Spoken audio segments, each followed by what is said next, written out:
yasuddakum an dzikrillahi wa anis shalah. Setan di samping nimbulkeun adawat wal bagdo terhadap halayak rame manusia berbagai lapisan masyarakat timimiti kelas kakap tepikeun ka kelas teri diadu-adukeun supaya timbul demonstrasi. Nah, ieu deui setan nambahan wa yasuddakum an dzikrillah, nutupan nahanan ngahalangan setan ka aranjeun kabeh teh an dzikrillahi wa anis sholati, zikir ka Allah jeung tina salat. Jelema nu mabok, jelema nu judi dihalangan ku setan moal daekeun zikir ka Gusti Allah, moal daekeun salat ka Gusti Allah. Mana coba pemabok jeung pejudi nu salat moal aya? Mana pemabok jeung pejudi anu zikir ka Allah moal aya? Setan. Jadi berarti atuh setan teh di dieu teh nimbulkeun dua masalah ka mapasidan. Hiji mapasidi dunyawiyah, nomor kedua mapasidi diniyah. Mapasidi dunyawiyah ieu adalah bagdo jeung adawa jeung bagdo. Datang ka garlut jelema kiai jeung kiai teh beres silih omongkeun, ustad jeung ustad silih omongkeun, akhirna mah pengikut jeung pengikutna ribut. Nah iyalah urusan dunia, urusan agama. Nah ieu wa yasuddakum an dzikrillahi wa anis shalah, dihalangan ku setan tina zikir ka Gusti Allah jeung salat. Teu daekeun bae pokona mah ahli mabok, ahli judi jeung sajabana zikir ka Allah, salat ka Gusti Allah lantaran setan. Jadi kerugianna dua, dunia jeung akhirat. Mabok ieu mah anu sok dicaritakeun teh ye, anu sok dicaritakeun ku para ulama, ku para kiai dina berbagai kitab. Baheula di Bani Israil aya hiji kiai ngaranna Kiai Barsiso. Anu manehanana teh ibadah geus 220 tahun teu pernah kaluar-luar, boga santrina teh puluhan ribu, anu geus bisa hiber 60.000. Santrinya anu geus bisa kakalayangan di awang-awang 60.000 encan nu sejen mah. Anu kakarak ngaji amil jurumiyah mah beuh tah mah ambualeuh pabalatak. Ieu mah nu geus bisa awang-awang 60.000 datang ke malaikat sabiwir hiji langit ka hiji datang ke langit ka 7 teh nyaritakeun keistimewaan Ki Barsiso unggal poe amalna teh naek ka luhur diiring-iring ku malaikat. Datang ka iblis dihandapeun tangkal caringin ngalamun.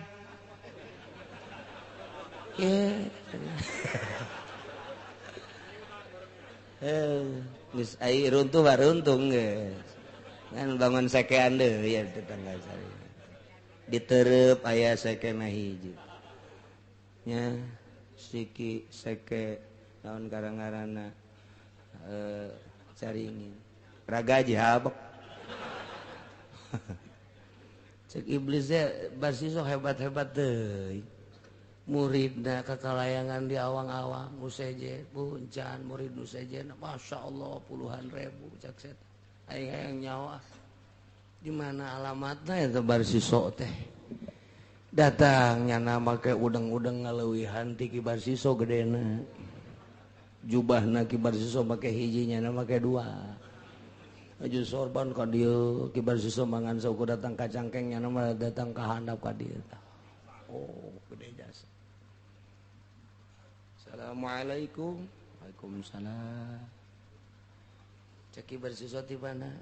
Abdi ti tebih cenah kan. Aya naon? Hayang ngiring ibadah we sareng mama di dieu.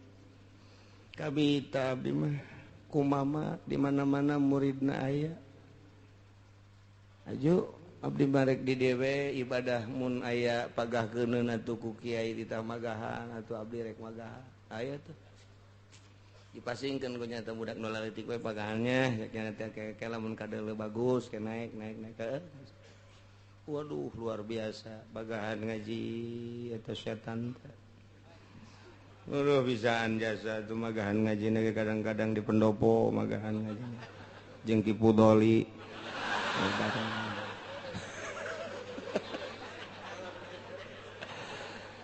kadang-kadang di balai desa magahan ngaji kecamatan ya anu bangsa leur we gitu magahan ngaji aya nu teu leur mah tun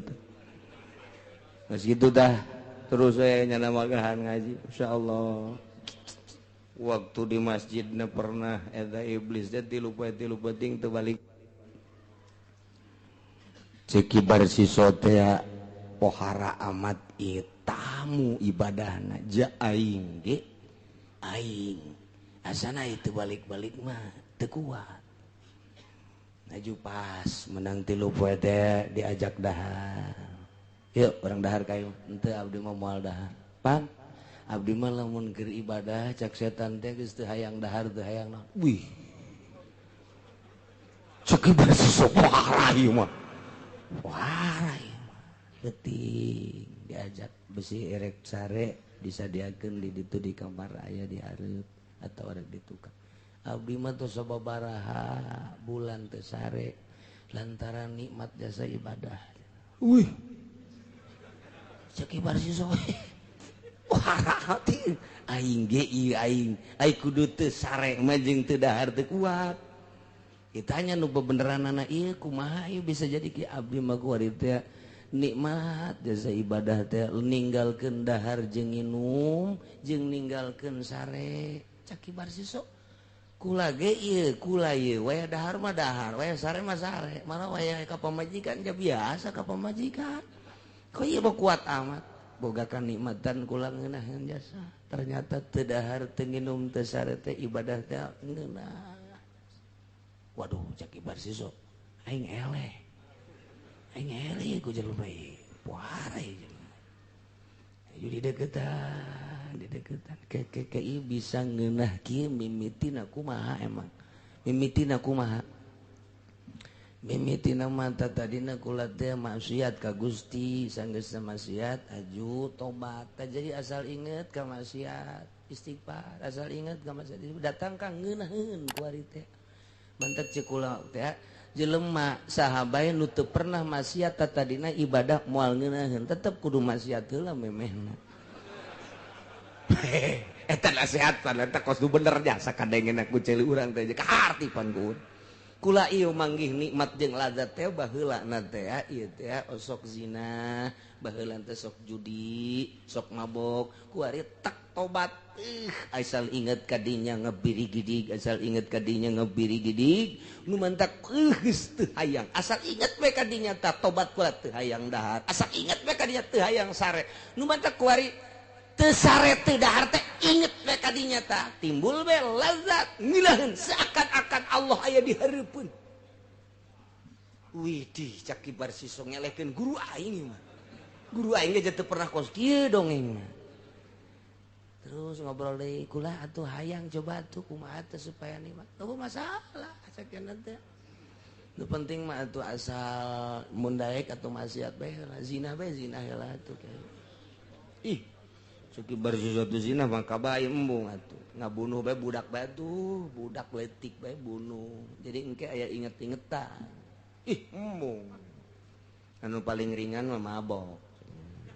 mabok makan teu ngarugikeun sasaha ngarugikeun batur henteu kan sorangan doang tak asal geus urang mabok engke ge karasa urang walah weuh tak engke urang cager urang teh jadi kaduhung tobat ti dinya pikiran ku kibar siswa hayang ngeunaheun ibadah jadi kudu dosa heula nya bener oge atuh emang setan teh barang kibar siswa asup teh ka imah atuh nya asup deui ka jero cut motrek-motrek di jero hate ya teh lamun teu maksiat teh mana aya ibadah ngeunaheun tetep ya kudu maksiat heula teh nyana teh di jero hate terus we ngabisik-bisikin ya teh lamun teu sanggup zina jeung teu sanggup ngabunuh mah paling ringan ya mabok lah tah aju cek hatena teh ka mana meuli mah itu di dieu tah lurus jalan pengkolan di dinya kan aya warung cewek deui di teh nu dagangna ge di dinya tuh urang Subang bangun eta di dieu menor teh di dinya tah eta bae di dinya kena bisikan setan kibar siswa langsung nya tas magrib teh nguluyur teh ka warung aya bener langsungnya nemeuli minuman bener awewe didinya nu ngaladenan ge biasa minuman maja nu ngaladenan ge emang awewe wae tiba heula ge datang ka kuari langsung ditenggak lak lak lak lak lak lak wah oi dunia milikku wah eta kibar siso yo mantap kulantarannya natu mabok wah tidak ada raja kecuali saya ini raja koang merencengkeun geus bae keur mabok atuh ngaranna ge aya eta pelayanan teh nah ini makanan gua kan raja ceknya udah buka rokmu nih kok raja saya kan raja ntar gua bayar berapa saja pokoknya pengen berapa kamu dibayar nanti jubahku masih gede jore mah tungtung ada budak mabok rak itu ka jubah buka androk dibuka androkna dalemannya buka waktu dek kabur teu bisa wewedek di zina punyana tek begitu beres di zina jol salakina goblok berdi jelema ngazinahan pamajikan aing teu beres ya Pak ieu terus dicarekan ku salakina begitu dicarekan gelut mubabok jeung salakina aya peso dibunuh ku nyana bret salakina beres kan nya mabok nya zina nya ngabunuh cek kibar siswa aduh iblis badidinya terus tenggak lagi setan lagi belum seberapa itu kan baru satu sloki tambah lagi lok itu setan ngerahkeun masyarakat woi ulah tenang di warung aya nu mabok perzinahan terjadi pembunuhan terjadi kok masyarakat cicing bae setan teh kos kitu provokator Masya Allah atuh kadarinya masyarakat pemuda-pemuda tuh ya bener ieu mah awewe ngaku bener di sini bener aya dibunuh salaki kula lantaran nyanana tadina gelut dibunuh aya peso tapi heula salaki kula waktu ditewak kibar situ blek diadili lantaran boga kitu kesalahan ngazinahan jeung ngabunuh dipancung kibar situ dipancung kieu bae hanya hendak dibunuh kibar siso teh keputusanana lantaran membunuh jelema nu bunuh mesti bunuh deui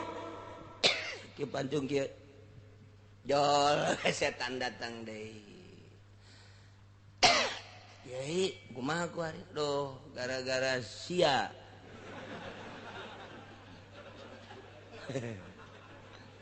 aing bisa kos kieu ceukna keur ngeunah aing magahan ngaji ibadah kos kieu ulah kanyalakeun ceuk setan teh tenang bae heulana tenang aing keputusan nepen ieu dibunuh ceukna gara-gara sia geus aing mah tobat bae ka Gusti Allah kan sasaranna hayang ngeunaheun ibadah atuh jadi boro-boro ngeunaheun ceukna teh aing dibunuh kieu saeutik deui asal geus loba tobat sok tobat terus cek nyana teh terus coba ge sujud ge ka kula ge sujud kumaha sujudna cek nyana wan aing dipancung geus teu kudu dipancung teu kudu kumaha sujud mah bisa bae ku mata bae isyarah sujud bae geura ge bakal ngeunaheun ge ibadah teh lantaran pan kula guru maneh geus ayeuna mah sujud bae geus ka guru ku ari mah ieu aing maneh teh saha ieu teh kula teh setan tapi setan geus jadi wali setan jadi wali geus pokona mah ku ari mah sujud geus gara sujud gara ge sujud ieu keun ngarasakeun nyeri cenah awak ieu cenah teh asana teh kudu ditembak teu kudu dibacok ke paeh ieu mah ieu sakarat cenah geus gara sujud bae ge ngeunaheun ge hayu geus gara sujud geus sujud kicep bae jeung isarah kicep jeung isarahnya bahwa eta teh pangeran disujudan trek hos pae na'udzubillah min mantap ulah sok agul ku ilmu ulah agung ku pangaruh ulah agung kumul ya contoh kibar siso Masya Allah nah iya naon ya iya tah innama yuridu syaitanu ayyuki'a bainakumul adawata wal baghdha'a fil khamri wal maisir wa yasuddakum an dzikrillahi wa 'anis shalah ngahalangan tina zikir ka Allah jeung tina salat jelema nu mabok sanajan zikir ge tah mah eueuh di jero hate aya nangan disungut doang sanajan nyana salat eueuh di jero hate tah mah ngan saukur zahirna doang jelema mabok mah moal beres kajen kukumaha ge wayana sakitu awas hati-hati khamri jeung maisir judi jeung mabok jeung judi nu kuari ambalayah jasa mabok jeung judi urang we keur ngabahas di dieu balik bae ka imah pengkolan Bitung nu mabok pengkolan Cikupa nu keur mabok di Pasar Kemis nu mabok kadena ge lain orang Pasar Kemis urang Lampung orang Pasar Kemis bangan nurutan doang maju ka belah dina jualan ya Allah ya Rabbi nu judi terus bae geus puguh remi geus puguh gaple geus puguh main bola sodok biliar dan lain sebagainya naik deui ka luhur wah judi-judi kelas kakap mual eureun emang mabok bakal eureun disuplai ku Amerika ka dieu disuplai ku Amerika ku Yahudi teh titah marabok geus aya kerjasama jeung pemerintahan urang emang kumaha gitu geus moal bisa beres lantaran emang dek dihancurkeun karakter bagusna dek dihancurkeun budaya baikna di Indonesia teh dek dihancurkeun ku Yahudi nu bakal engkena dek diyahudikeun dek dikristenkeun ieu teh negara urang teh ngan hese bae lantaran loba nu lillahi ta'ala nyana resepeun jasa Yahudi mah mul aya di bawah naungan yayasan tapi tah model pasantren salap gregeteun jasa sebab kekuatan bangsa jeung umat ya timbul ti pasantren nu geus teu bisa disogok-sogok anu lebaranna mun rebo bae salasa bae henteu nya rebonya salasa eta kos kitu Pak atuh mama kiai lebaran naon salasa alhamdulillah terang kapanggiri jeung rebo kiai rebo ih kumaha sih kiai kos kiai di salasa aya umat di rebo aya ieu tah lumayan insyaallah alhamdulillah salahna nurutkeun cek manusia tapi gara pae eta kiai gara pae nah bakal kumaha engke di hareupeun Allah tanggung jawab dirina ka Gusti Allah lamun ibadah henteu berkeyakinan kos kitu tak eta teh salah kos kitu yakinkeun ulah karena mui ulah karena yayasan ulah karena bos yakin ru'yat titik yakin hisab imkan ru'yat titik eta kakarak ibadah ketika orang ke di sidang ku Gusti Allah ayo uci maju siap lebaran poenan Selasa atas dasar apa hitungan dina kitab Sulamun Nainin kulang hitung 2 darjah, 9 apa bisa dipertanggungjawabkan Ki Mansurna hudangkeun atuh Gusti nunyin kitabna ayanya na pendek leutik oke udang-udang aya naon ya iya tanggung jawab coba ngitungna heula besi salah sok kotak ja bener cenah ngitungna tanggung jawab imkanur ru'yat anna hada imkanur ru'yat darjatani paksaro ieu menang sabaraha 2,9 bener Gusti haja uci dan kawan-kawan surga dek kumaha Masya Allah Kiai lebaran dari apa? Rabu berdasarkan ru'yat bener atau ru'yatnya? Bener atau tidak bener kulama ngadengikeun di televisi itu bae pokona manggeus aja percaya kulama lantaran nyana teh kapan diberi mandat ku negara bener berdasarkan ru'yat pokona mah kulama rebo berdasarkan ru'yat coba panggil nu ru'yatna tah bener maneh ieu ru'yatna bener waktu ru'yat bulan degadel alangan serius ya kumaha serius nu sebenarnya mah emang salah sebenarnya cek ngantengan haju direbohkeun bae lah kitu bae pokona mah ieu salah ulama teh nyaho salah cak masyarakat jeung cak kiai penting bakalan lantaran kula mah hirup di negara, kemudian negara ngayakeun badan hisab, badan ru'yat. Nah, kula mah ngadayakeun televisi, jacak dina pikir, degekeun informasi pemerintah, kula nuturkeun pemerintah. Sorga nama. Tinggal lu ieu neraka jahanam. Iya. Pan cenah kiai nyaho salah atuh nyaho jasa. Emang kumaha? Tanggal 17 Ramadan aya nuzulul Quran di Yogyakarta di pesantren Adukula, pesantren Aji Mahasiswa Al Muhsin. Anu ceramahna tokoh daripada NU di dinya. Ieu mah kepada NU ya Muhammadiyah kan? Mun Muhammadiyah usir. Aing pajar Muhammadiyah puguh. Aduh. Guys, masalah guys, aing mah Muhammadiyah kang bangsa Kangjeng Nabi Muhammad dapina, lain kang bangsa organisasi Muhammadiyah. Nah, kumaha teh ceritana? Nyeritakeun urusan nuzulul Quran, ujung-ujungnya cek nyana siapa yang ikut NU lebaran hari Rabu dan siapa yang akan ikut Muhammadiyah lebaran hari Selasa eta tanggal 17 Ramadan. Masa sih kos kitu ceramah? Nontak telepon ke kula, kok kiai begini katanya Kak Haji ini ceramahnya. Ah, kiai bangsat kata kos kitu. Ini kan kiai kita, kiai NU. NU-nya bukan NU yang Gus Dur tuh mah. NU-nya yang NU mal bejakeun lah ku aing lah.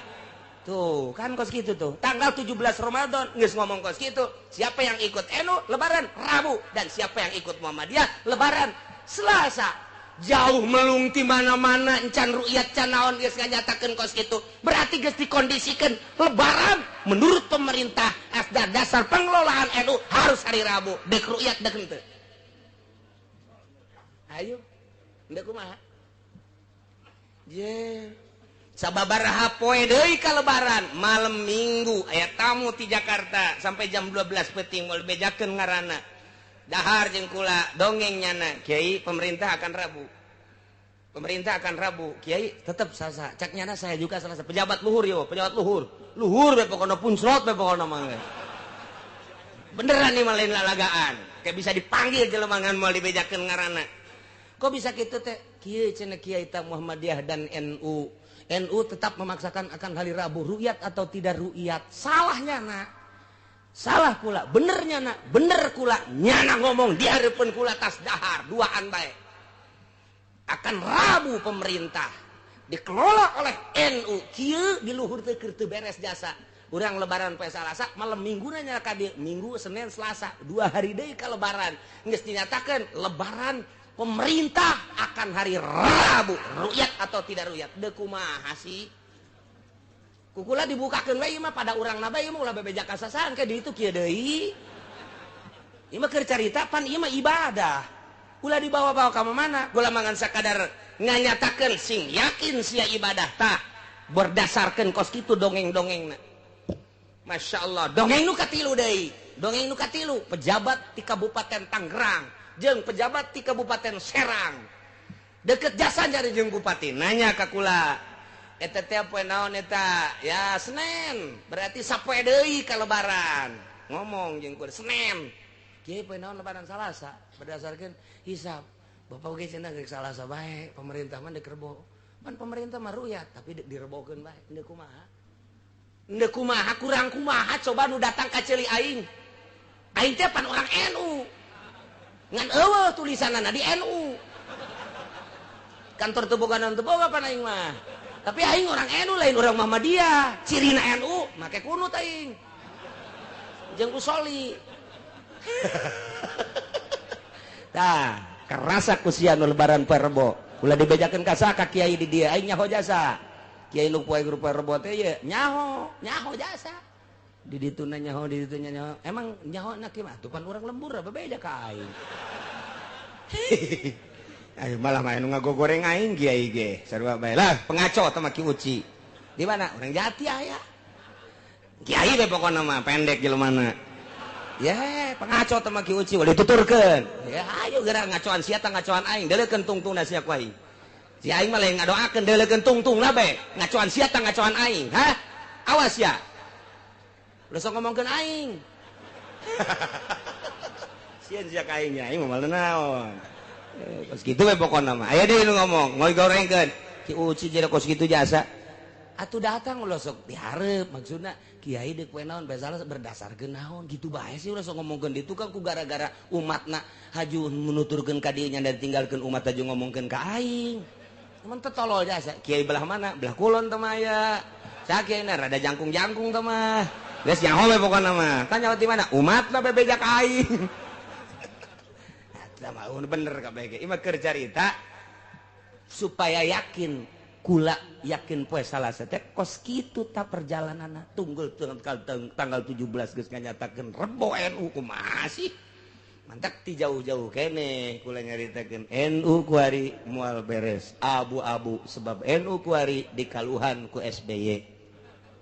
NU teh dikaluhan ku SBY cau cau PKB di Kaluhan ku SB PKB nu kuari teh di Kaluhan nu mantap kula teu bersuara ge di Kaluhan geus teu kudu datang ka aing sia PKB aing nyaho jasa geus di Kaluhan ajubana loba lah nu di Kaluhan hendak mun ditanya kiai tahun ieu milih partai mana nyieun partai sorangan aing geus di Kaluhan kabeh atuh kumaha atuh masyaallah ieu negara urang teh kos kieu. Ieu mah keur carita supaya boga keyakinan tah kos kitu tah geus ulah carita ilmu kuari mah carita dongeng-dongeng na kos kitu dongengna aju barang tanggal 2 bulan bau temu wow mantap nu Rebo mah teu neuleuh bulan entah ieu mah teu neuleuh tuh da entan teu tungkul bae nya mah sile masyaallah aya nu nanya ka kula kiai Kiai nanya hampura cenah kula lebaran apa Rebo ih ulah hampuran ka kula teh urusan kiai jeung Gusti Allah lain kula barang tanggal muka 2 neuleuh bulan gede jasa teh mah ukuran tanggal 3 aju kudu kumaha ye ngabenerkeun kula baca bae ku kiai heulana beusi jadi masalah engke jeung kula mah nah, talek bae heula kitabna lain beusi kula cenah ieu atuh hartuna engke poe lebaran teh Salasa puasa keneh pan haram atuh teh mah kumaha kiai bae geus kan itu teu dijawab ku kula teu dari jauh baca baik kitabna baca baik teh mah kitabna aya nu kos kitu teh kula doraka meureun doraka kiai itu mah geus ka ditu aya ngomong kieu kiai uji teh tetep wajib qodho cenah lantaran lebaran poe Salasa datang sia ka aing urang sok ditukangeun anjing menggonggong naon karena ka dinuna kamilah kabur aduh geus aya masalah ieu keur nyaritakeun keyakinan yakin kula poe Salasa di samping itu informasi Yogyakarta informasi ti Punclot ti luhur malam Minggu poe Senen di dieu endek ngarebokeun ru'yat atau tidak ru'yat tah eta teh ulah kos kitu mudah-mudahan kaharep negara urang anu kuari keur dikelola ku urang ulah kitu. Ieu teh omongan kula bagian daripada nyentil pemerintah supaya rapih kaharepna nu enggeus mah enggeus ulah sok dijadikeun masalah kurang ulah ditimbul-timbulkeun deui ieu mah keur carita ieu sampaikeun ka presiden nu kaharepna beusi aya kos kieu rapihkeun manta kunaon hijikeun Muhammadiyah jeung NU di atas meja sok umat nu dihandap supaya ulah kalabur ulah paberencai sebab paberencaina umat Amerika seserian Belanda seserian kafir seserian urang teh mung disengserikeun ku kafir rapikeun atuh mantak naon pengalaman di zaman Soeharto bagian ru'yat mah jageus pinter urang teh di zaman Bung Karno sabaraha puluh tahun urang jageus pinter urusan ru'yat mah kunaon makin ka dieu makin bodoh atuh heran makin canggih makin bodoh anu bagus nama di zaman Soeharto ge cokot bae nu bagus teh di zaman Bung Karno cokot bae walaupun memang nyana dilengser-lengserkeun nu bagus nama tetep kurang kudu ditiru urusan ru'yatna di zaman Soeharto teu pernah pimplan di zaman Bung Karno teu pernah pimplan mantep jasa begitu maghrib lah beres pan ieu mah nundek lebaran Salasa geus beubeulian haju direbokeun ngalamun duit geus beak pake meuli kotok ya ieu tolol jasa ieu mui jeung pamarentah goblok nu ngagoblok-goblok tah nu lebaran Rebo nu lebaran Salasa mah jatuh ngagoblok-goblok ke pemerintah nu lebaran Rebo aing beakeun dana ieu goblok jasa ayo sia nu mantap pemerintah ceulina peng digoblok-goblok ku masyarakat goblok cenah aing geus takbir datang ka jam 10 jueureun geus ngariung segala rupa isu kudu ngariung depan aing nu dihandap bang selain urusan bener jeung teu bener nya mah nyaritakeun urusan ngariung Masya Allah hajupan anu lebaran mah henteu jamilu karbo tapi puasa mah henteu tanggung jawab saja bae tah hayu sia lantaran ngimingplankeun pemerintahanana lebaran nama tetep perbo nyana ngadengungkeun nama tapi puasa salasana ge geus henteu puasa tungtung nama lebaran rebo henteu salasa henteu ji henteu kumaha nah ucapan ieu bagian daripada demo pribadi kula artinya demo ge lain deuk nanaon ieu teh bangsa urang ieu nagara urang kula boga hak untuk meluruskeun jeung merapihkeun ulah dijadikeun permasalahan nu geus mah kaharepna perbaiki mantak naon Muhammadiyah jeung NU ulah pagede-gede hulu ja eueuh atuh ieu naon kitu ngaranna kopiah nomor 20 eueuh pagede ge 7 8 10 ieu pagede-gede hulu ieu embung ele ieu embung hijikeun urusan rukyat mah dihandap umat neuleukeun dihandap umat mempertahankeun aya nu percaya ka kiaina aya nu percaya ka pemerintahna nu salah kabeh ge tapi kan jadi acak-acakan kieu nah iyalah setan gara-garana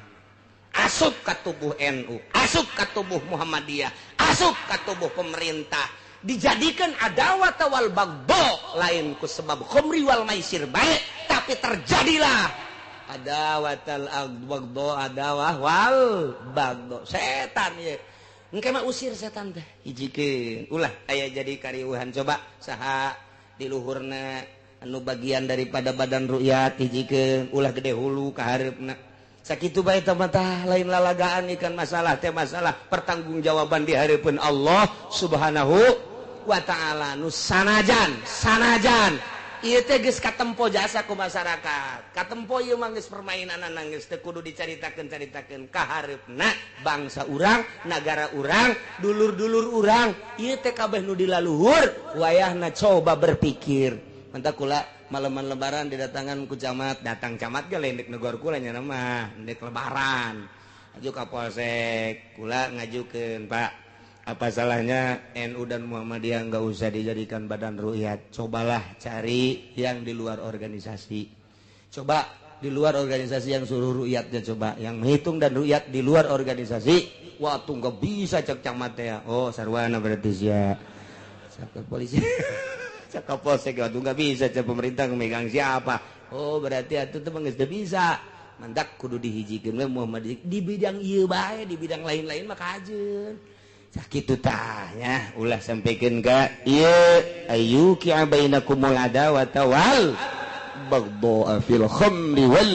maisir sakali deui urang ngadoa ka Gusti Allah asana meureun di dieu loba ieu jelema teh leuwih ti 1000 mah mudah-mudahan kiai jeung kiai sararapuk ustad jeung ustad sararapuk santri jeung santri sararapuk masyarakat jeung pemerintah sararapuk jeung pemerintah mudah-mudahan kahareupna bisa ngomean ngabeneran urusan rukyat deh khususna umumna jeung sagala rupana sehingga ulah aya naon-naon urusan peribadahan urang jeung Gusti Allah Subhanahu wa taala jeung urang percaya ka pemerintah ulah model kuari geus teu percaya ka pemerintah teh timbulkeun deui kepercayaan timbulkeun deui hudangkeun deui kepercayaan rapihkeun deui jelema-jelema nu tadi diajakan di bidang rukyat ulah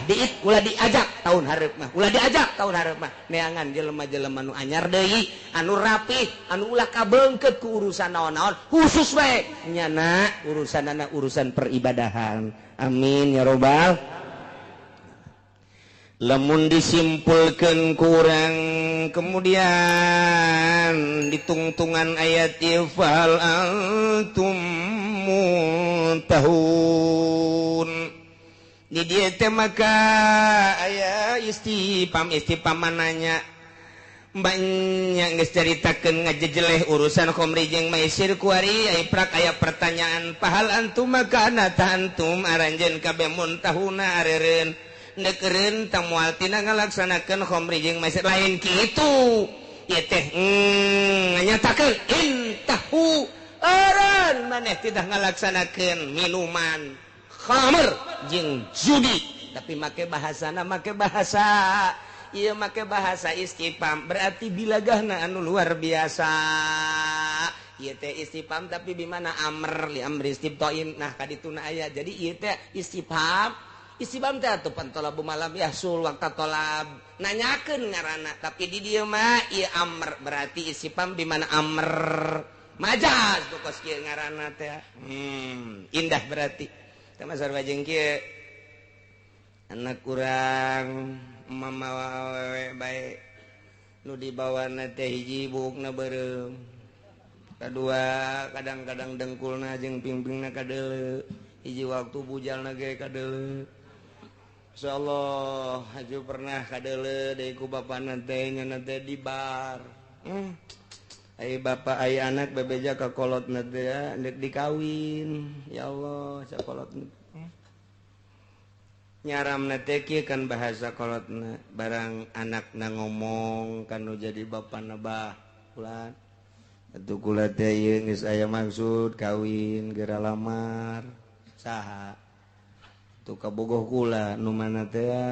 eta teh nu pernah diajak ka dieu cek bapana